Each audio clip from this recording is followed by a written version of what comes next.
In today's tutorial, I'm going to show you guys how to install and set up your Epson WorkForce WF-3010DW series printer on your Windows, Mac OS, or Linux device. So this should hopefully be a pretty straightforward process here, guys. And without further ado, let's go ahead and jump right into it.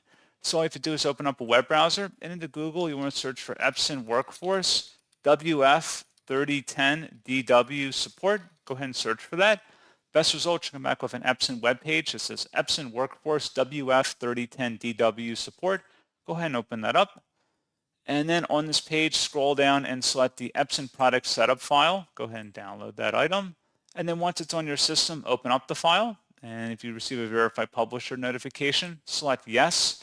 And then just proceed with the on-screen end-user license agreement. Walk through the steps, getting your printer configured for your device.